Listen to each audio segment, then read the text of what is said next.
Hello, ladies and gentlemen. This is Tavis Bradley. I wanted to make a little video today and talk organically. That's all. I'm in the backyard here in Scottsdale, Arizona, listening to the desert noises, the birds, listening to the trees and the wind blow. The desert for me is a very special place. This is the place where I grew up, for those of you who don't know. I was born and raised in Scottsdale. This is where I come when I want to remind myself of my beginnings. When I started the journey of specifically, individually pursuing from my own heart and from my own spirit, the creator that made all things. And this is where it all started for me. I can feel the spirit very strong here. I can feel direction here. I can feel peace. I feel stillness here. It's a special place for me. Today I just wanted to make a video and just talk.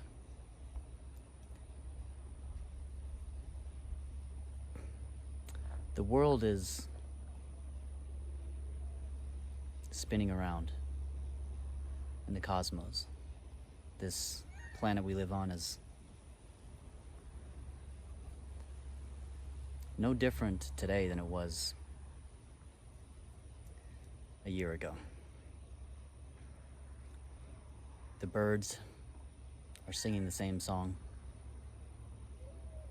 The trees are speaking the same tone. The moon is rising as it was a year ago. The sun is rising, waxing and waning. The oceans are flowing in and out. The tides are coming in,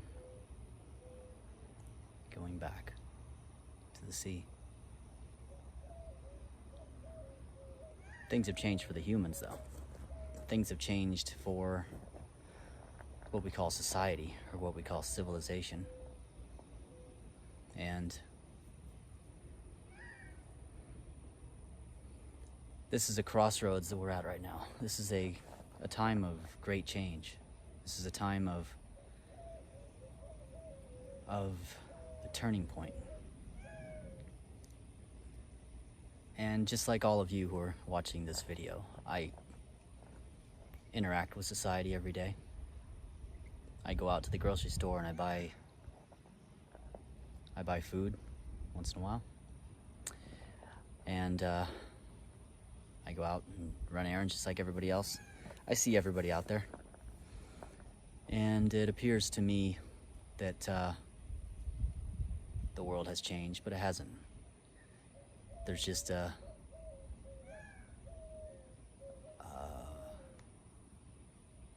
lot of programming, there's a lot of deception, there's a lot of information that is moving the people in a direction. And it's very insightful to watch. To see people walking around almost seeming lifeless, almost seeming like without purpose, almost seeming like they're waiting for something. It's like they're waiting to be given orders. It's like they're waiting to be given instructions. And that's not the place you want to be in as an individual, and that's not the place we want to be in as a family, as a collective family on this earth. And I see things missing. I see components that are missing that are very important, that are very essential, that we don't have at this current time, that have been in place throughout time. Elders, those who people looked up to for instruction as leaders. Elders have always been needed in our existence on the planet, whether you're looking at whatever civilization, whatever you want to choose for that analogy. You have Moses, you have Jesus, you have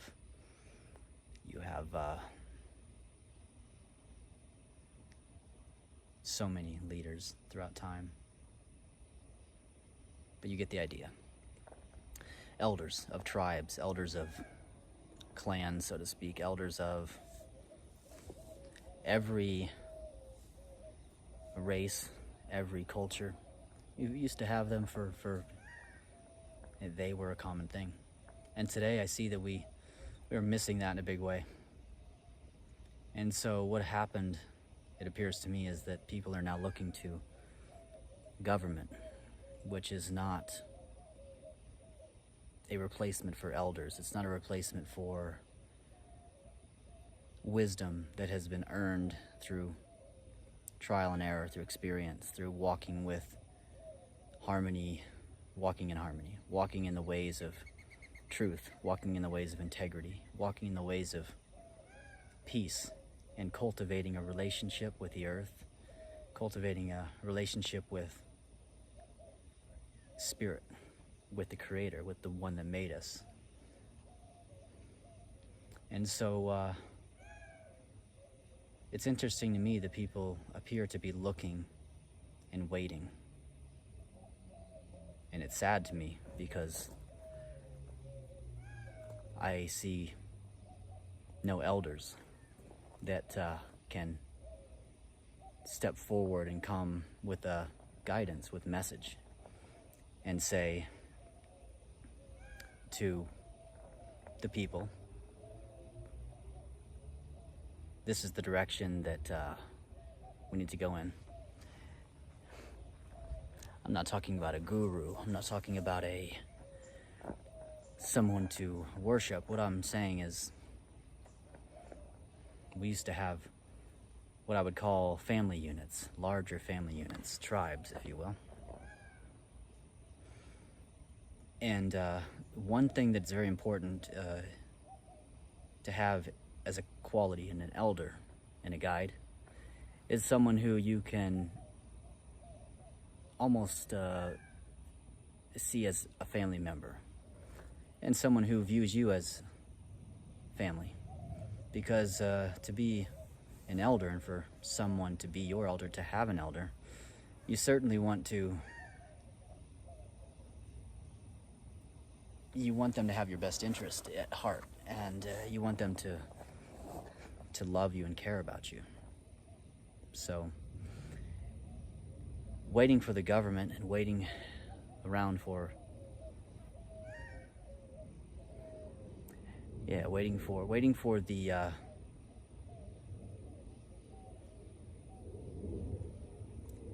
those who were waiting for the CDC, the World Health Organization, the president, waiting around for these people to tell us what to do and when to do it. It doesn't replace what's called family. And family is something that we absolutely have to have. We have to have family. We have to be family. So what I think that we need more than anything right now, and I think this is a blessing, what has taken place. I'm not going to go into depth with all of you. You guys know what has gone on. You know about everything, just like I do. Very familiar with the lockdowns and with the quarantines and with a virus. You're also familiar with the latest shift into rioting and looting and lawless disharmony. What I think we need in this situation is to come together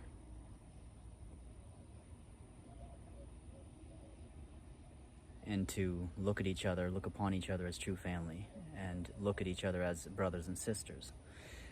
And we need to look at how we can cultivate more love than we ever have before, cultivate more peace, And this is something you have to work at. It's not something that just comes. You have to be selfless. You have to be caring. You have to have love in your heart, and you have to cultivate it, and you have to strengthen that love. You have to strengthen that servitude, that giving nature, that spirit within yourself that is buried deep and down, because in this society, in this world, we've buried those things, and we are in survival. We are protecting identity, we're protecting images, we're protecting success, we're protecting all kinds of things that can never replace what is the most important, which is family, which is true love, which is outgoing caring for one another and giving what you can, looking out for each other. That's why we're here. We're not here to be successful. We're not here to have a identity that is ultimately a falsity. It's a mask. We're not here to be famous. We're not here to... We're really here to love each other, to be here as family. We're here to bring our strengths and our gifts to the table and lay those down for the large community, and to bring our color to that big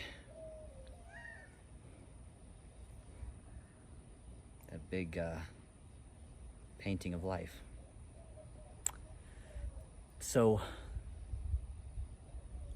in the midst of all this hopelessness and the sense of waiting around and a sense of almost no purpose, it's very important right now to find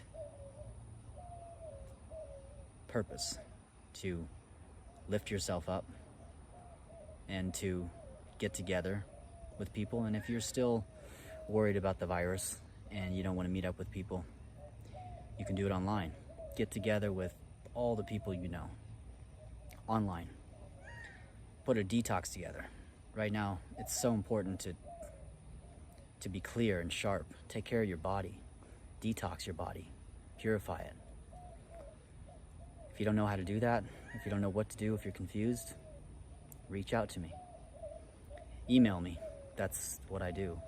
In case you didn't know, those of you who are watching, my expertise is in detoxing at the deepest levels and tending to every ailment that you can think of in the human body, and mending everything under the sun that has to do with the body, any ailment, any disease.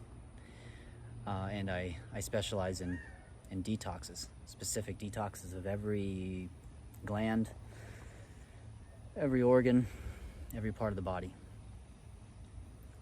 And so if you need help, if you don't know what to do, if you're confused, send me an email. I put protocols together for people. That's what I do. I guide people. I'm a guide for bringing individuals and groups to the greatest potential that they can reach in their physical body and health. That's the gift that God has given to me, and that is also my passion. I love helping people. I love healing people. I love taking a body that is broken, a body that is full of disease and discord, and I love to take it as my canvas. That's my art. I love to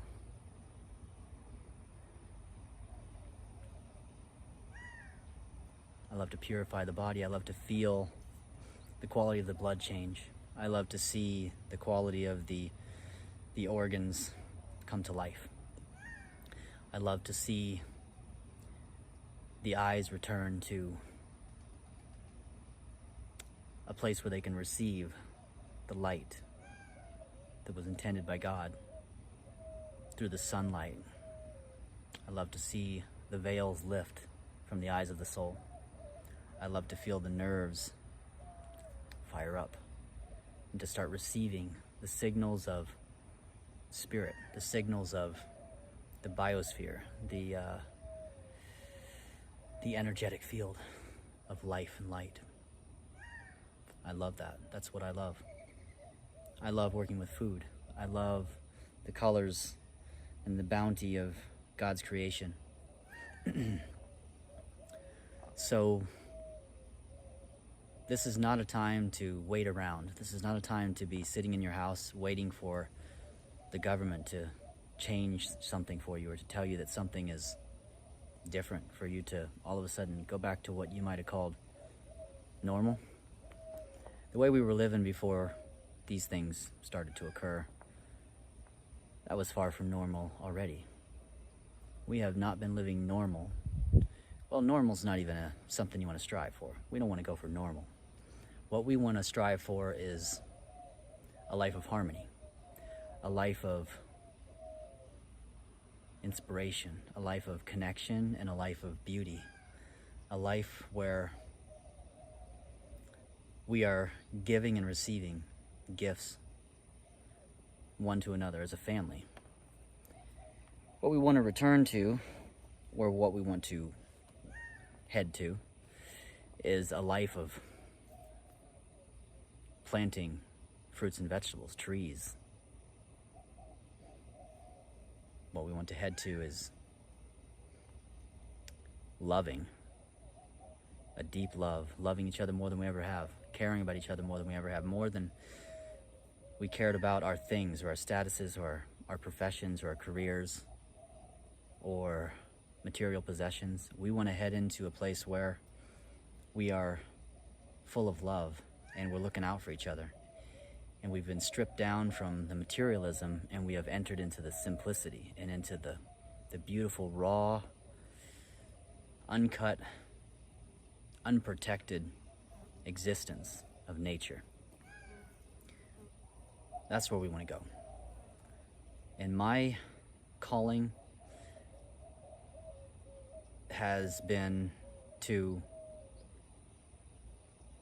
be a guide to help my brothers and sisters to return to the Garden of Eden in the book of Genesis.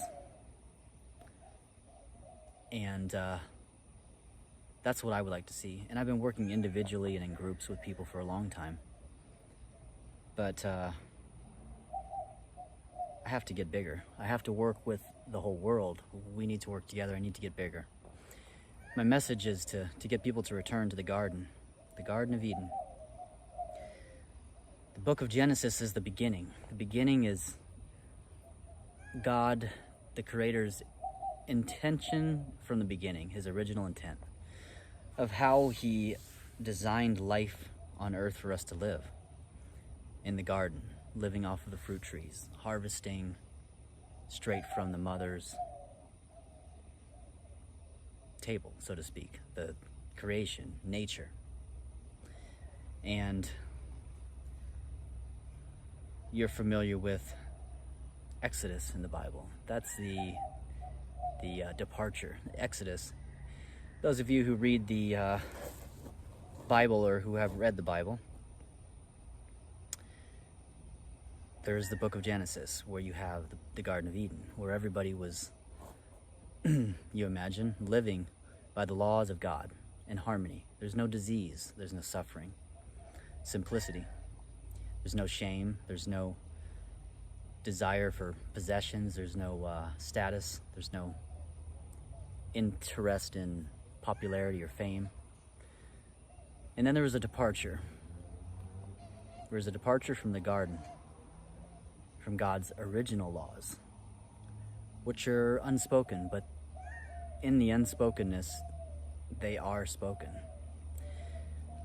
It is in the proof, it is in the way of the byproducts.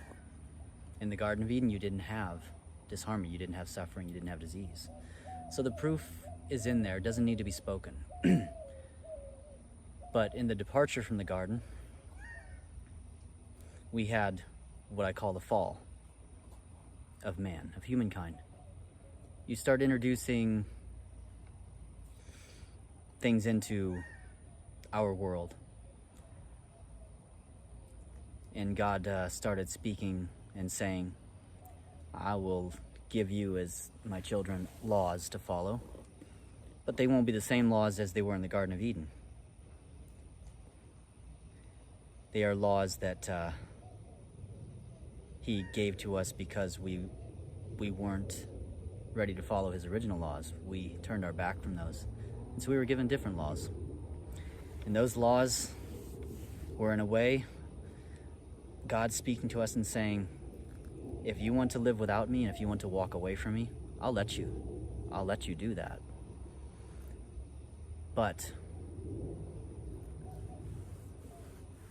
I will not save you from the destruction, the suffering, and the agony and the pain that you will experience by living separate from me. So in departing from the garden, we experienced suffering greatly. And we introduced meat into our diet. We introduced cooking our food into our diet. We introduced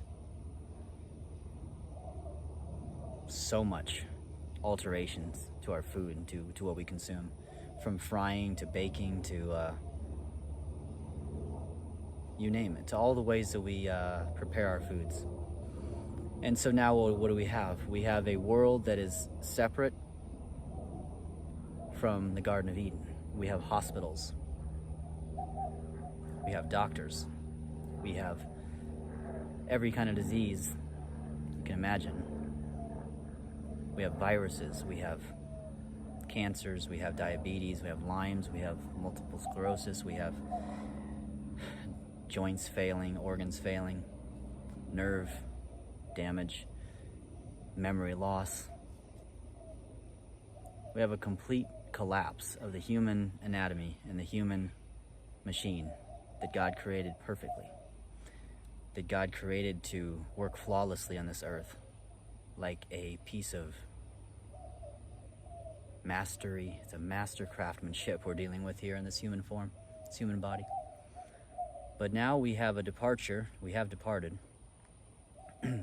And so one at a time, each one of us, each little flame, each little spark of God's creation, each individual is seeking to return back home to the Garden of Eden, like salmon swimming upstream in Alaska in the wild river. Each one of us fighting our way back to get to the place of peace, the place of harmony, the place of health, the place of the absence of disease, the absence of fear, the absence of suffering, where we could feel God, where we could feel his heart, where we could hear the echo of his voice in our spirit, where he was close. This is how he designed us to be. This was the original intent. But we turned our back. And so now we are dealing with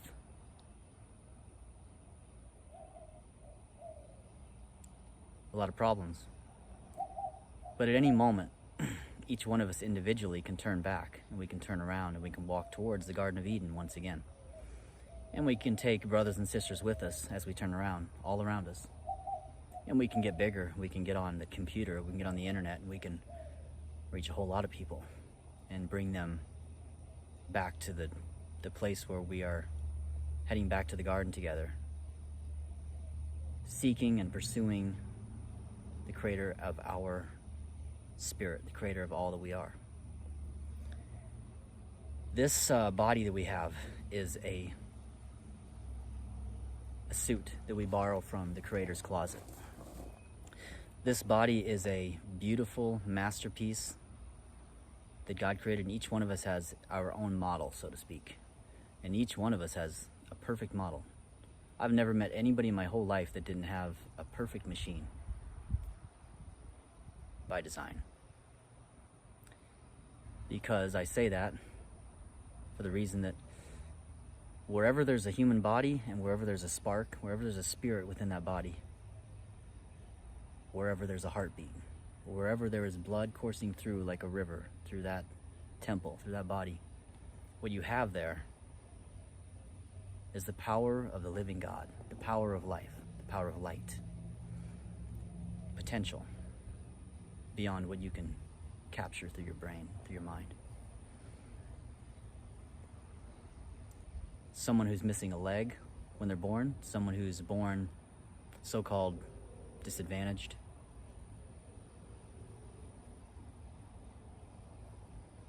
they still have the spirit of the living creator within them. That spark is within that suit. And remember, just remember this. When you're looking at somebody's body, you are not looking at the person. You are looking at a suit. That is a suit that the Creator has lended to that spark, to that spirit. Behind that and within that suit is the gem. That is the spirit. And as long as there is a spirit and life force and a heartbeat within that suit,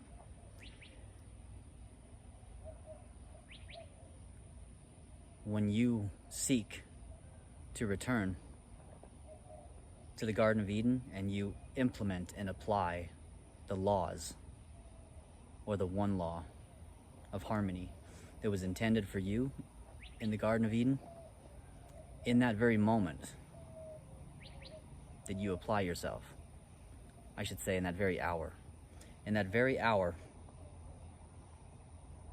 certainly in that very day, that you apply yourself to return and commit yourself and convict yourself to return to the garden in the presence of the living Creator, you have reached the pinnacle of your potential in that moment. Because in that place is where the light returns to you.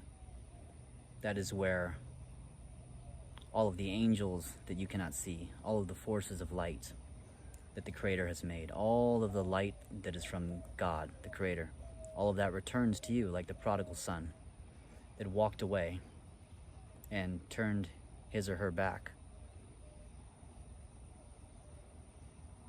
and then returned.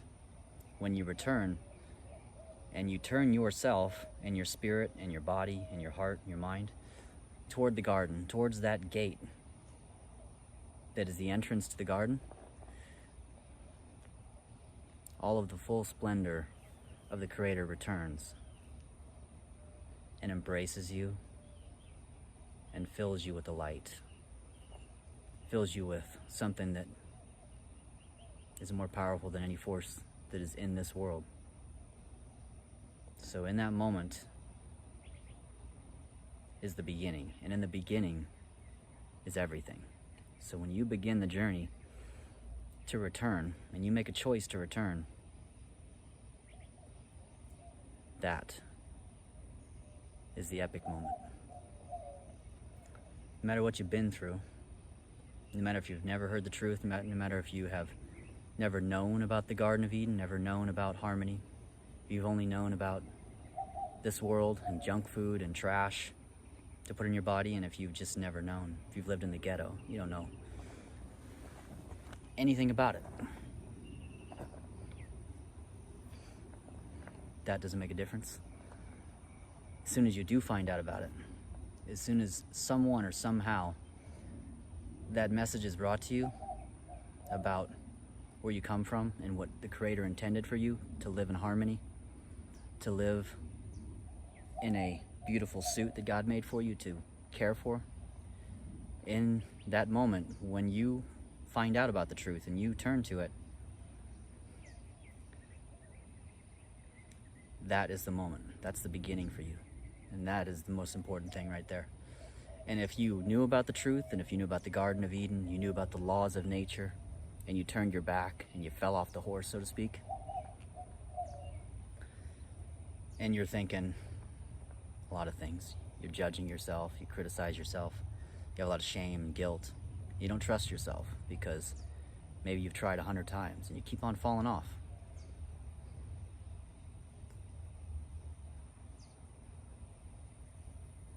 Got to get out of your own way.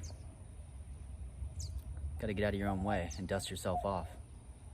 Get back on the horse. Maybe try a different horse. Maybe that horse that you were on is the wrong horse. Maybe get on a different horse, saddle up, and turn yourself towards that gate, towards the Garden of Eden, towards the presence of God, towards the light, towards life. And get out of your own way. Don't judge yourself. Don't criticize yourself. There's way more power in the act of falling off the horse 100 times and getting back on and having the strength to get back on and put your foot in that stirrup, get your butt back on the saddle, and to ride stronger with more conviction towards that destination you're going to. It takes way more strength, way more power, and it has an amazing amount of value than the one who has just ridden down the path and never fell off the horse and never knew what it was like to feel those feelings of the shame, the guilt, the criticism. Take those criticisms, those guilts, and those shames, bundle it up in a little ball, take it back inside of you and convert it. Turn it into something that is of strength, of power, of conviction. And remember, don't forget. Don't numb yourself and try to forget about how you made mistakes and how you fell off the horse and you don't want to think about that thing you ate, or you don't want to think about that thing you did. That's not the answer. You want to incorporate those things. Those things happened. They have memories and they have strengths hidden within them. Gifts, if you will. So take those things, bundle them up and put it right inside of your spirit, right inside of your heart, and get on the horse and use those as reinforcements for your wings as you soar and as you ride towards your destiny, towards where you're going. We're all going to fall off the horse 1,000,000 times. This is life. There's a lot of rocks. There's a lot of thorns. There's a lot of tough paths. We have a lot of challenges. Things come up. We have emotions, we have hearts. Those things are very vulnerable and they're very fragile. That's the beauty of who we are and what we are as a human. We have hearts. We have empathy. We have feelings. And so when things happen, sometimes we do things to hurt ourselves because we have so much pain and because we're suffering. So we make a choice. And it's hard to love yourself in the midst of pain. It takes a lot of strength. So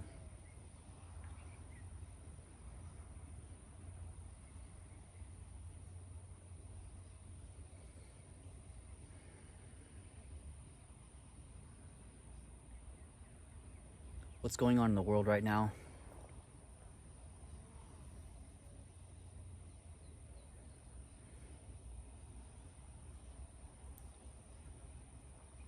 Take it as a blessing. Take it as a inspiration. It's a time to look at how fragile everything is, and in a way how counterfeit everything is that we are that we're giving our energy to, and that we have devoted and invested our beautiful hearts and minds into. You're a spirit, and you borrow this beautiful suit from the Creator's closet. And one day, you'll have to give it back. And when you give it back,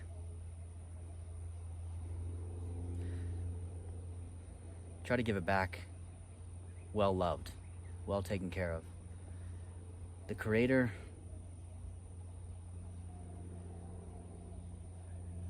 really does love us and really has had the most pure intention for our souls and our hearts, and always will. So borrowing this suit, knowing that you're borrowing it, try to be good to it, honor it, respect it.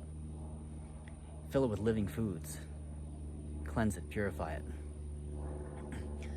Tune it up. Do preventative maintenance. Fill it with light.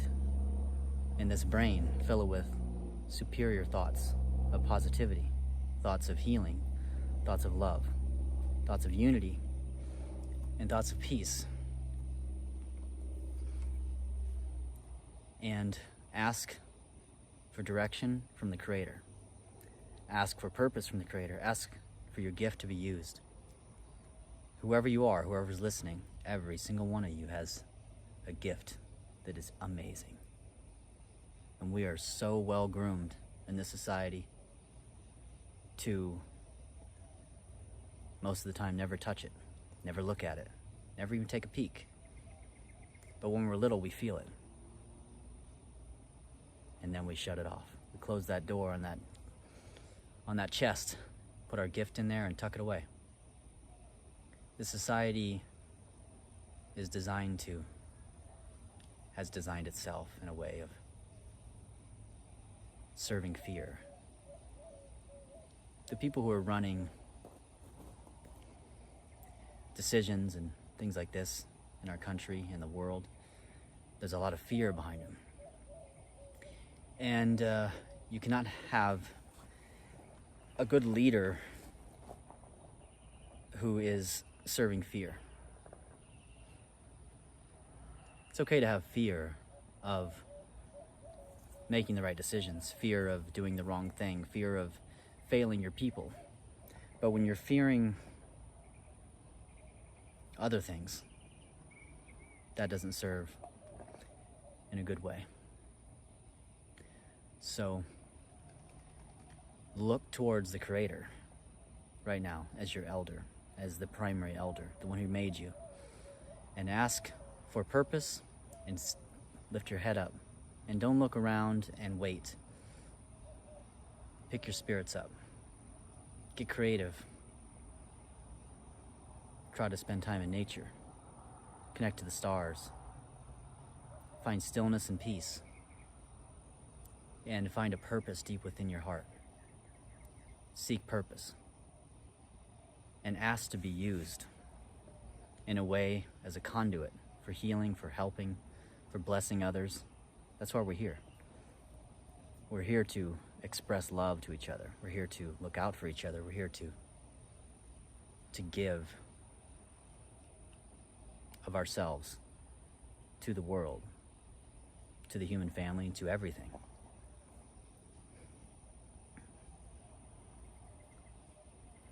For those of you who have met me, or for those of you who know me in some way or another, who have watched my videos, you know that I don't believe that life is about food and that the answer is food. And you know that I don't believe in diet as a means to an end.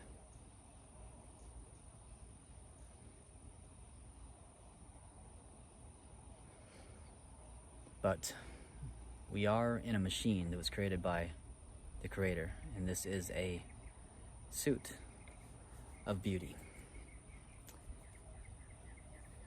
Purifying your body and cleansing your temple opens up more than just health in a physical way. It's a doorway.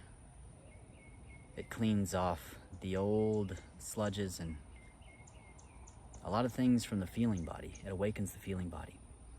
Makes it vulnerable, makes it raw, so that you can feel again. So that you can be exposed again to what's real, to what's true. It also changes your thoughts. Helps you to think more about spirit, more about unity, harmony. Helps you to see the bigger picture. And I believe it affects your spirit.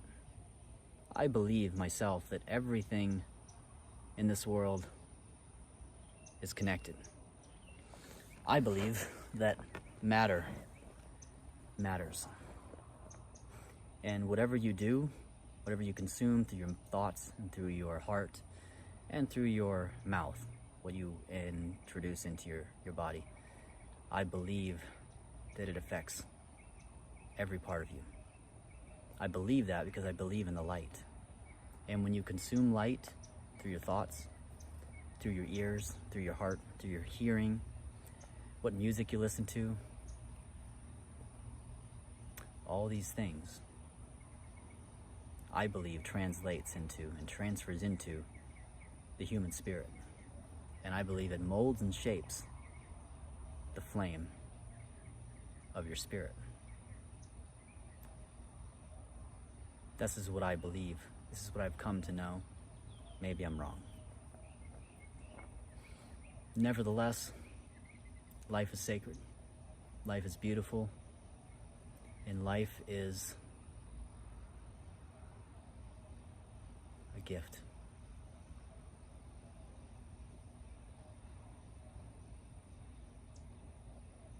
I love all of you, and just wanted to organically just speak here in my hometown, in my desert, where I'm always inspired and I'm always brought back to the beginnings.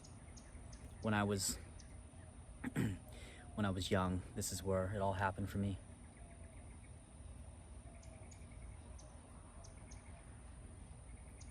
This is where it all happened.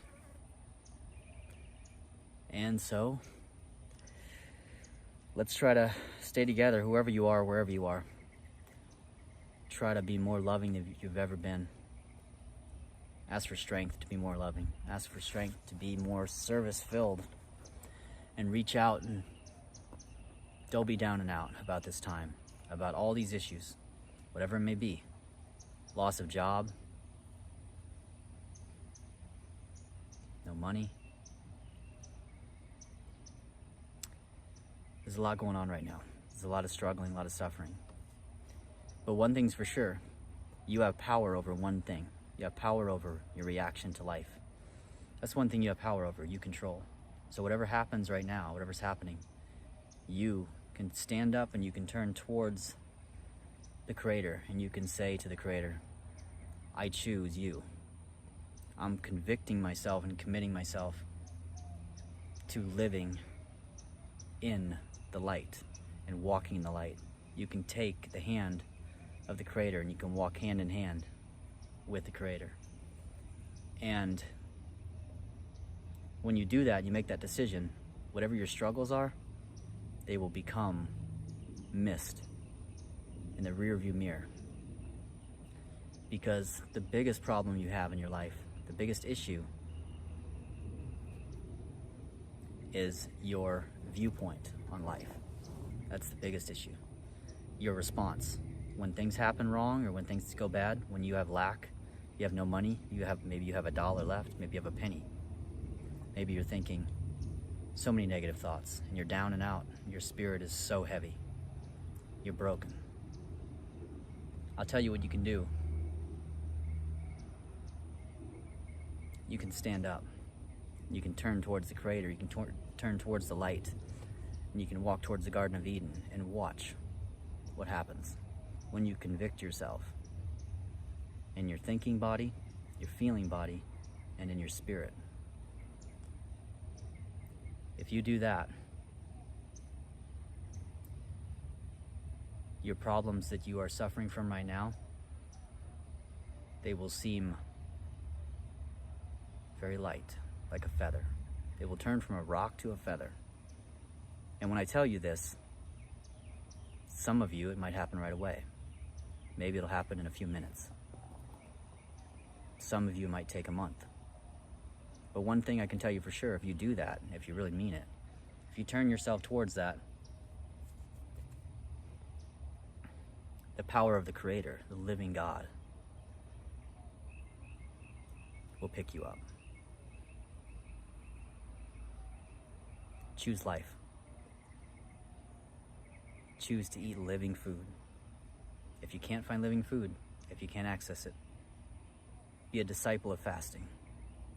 Purify your blood, purify your body. Show the Creator that you are committed and that you are convicted to Him and to the light, to life. Show up. I'm not telling you anything I haven't done or I wouldn't do. I've done all this.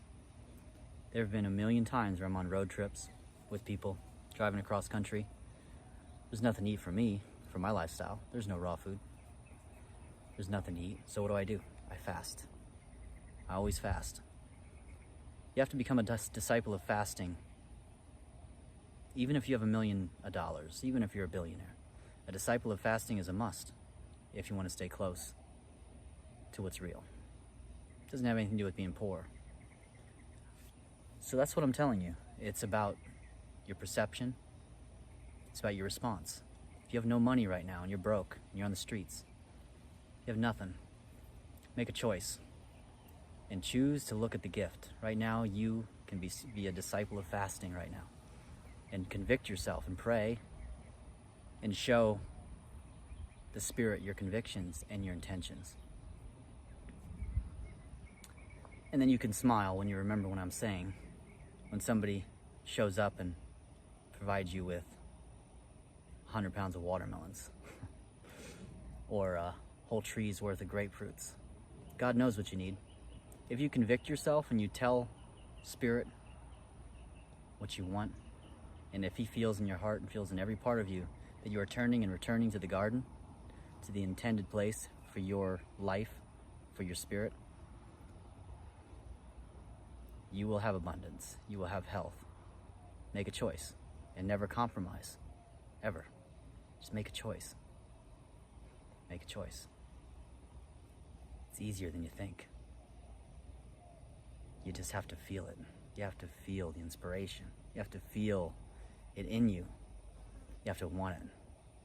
You have to feel the potential of the light. You have to feel the beauty. You have to get out of your own way. Get out of the lack. Get out of the excuses. Get out of the reasons why you have no money and you have only 20 cans of black beans and 14 cups of top ramen left in your cupboard, and you want to finish them before you start this.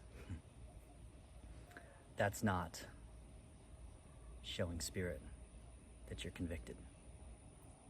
Throw them out. Give them away. Give them away. Give them to someone who's not ready. But when you give them to them, don't just give them away. Tell them that there's a Garden of Eden that is waiting for you, waiting for that person. And tell them the reason why you're doing it, why you're choosing light, why you're choosing health, why you're choosing harmony, why you're choosing a life of beauty. Just show up. I love you guys. Take care wherever you are. Keep your heads up. And don't wait for the government to tell you what to do. Look to the Creator and ask the Creator which direction you should go. And go that direction with great force and joy and purpose. Take care.